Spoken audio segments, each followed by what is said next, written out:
I've recently learned that apparently a lot of video game players, not going to use the G slur, when they finish a game and get to the credits, they just skip the credits, which that's just not something that occurs to me. For me, I like sitting through the credits because it's the opportunity, the time to reflect on what you just experienced. And usually, a lot of games get really climactic near the end, so it's also a time to collect your thoughts and chill, you know? I think it's really a really cool bonus when games have interactive credit sequences. Like in Tactical Breach Wizards, you can decide the character's next steps after the story is done. Or in Nier Automata in the final credit sequence, which I'm just not gonna say anything because you just need to experience that for yourself. But I do like the credits that are nothing special. You chill out and watch the people go by, the names go by. And even though, of course, I don't recognize the vast majority, if not all of the names that pass, it's nice to appreciate these hypothetical people. Well, of course, they are real people, I just don't know anything about their lives or their faces, besides the fact that they're game designers of some type. I certainly understand the reason that people skip credits.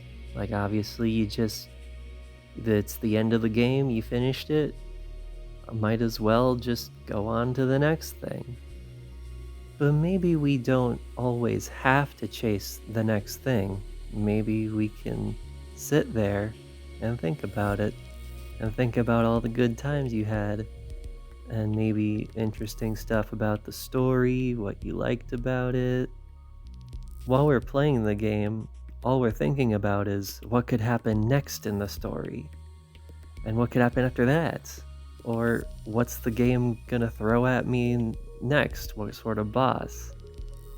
But then the credits come and it's over and you get to just stew in that. There's nothing next, so maybe just take the time to look back on it. That's nice to do sometimes.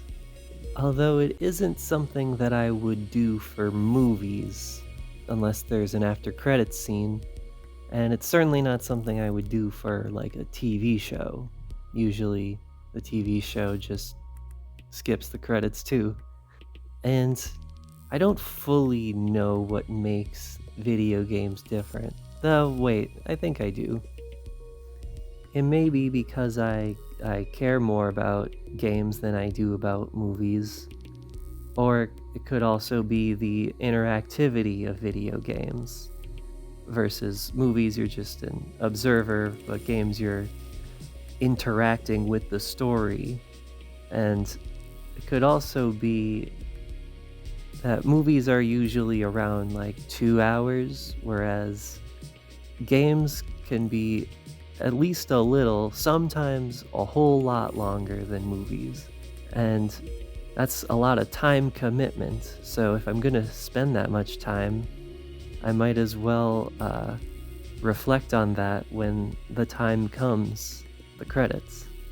And I figure if I've come this far through playing the whole game, it would feel wrong to stop it right before the very, very end of the game, which is like finishing the credits. It feels like I've truly closed the book on the game.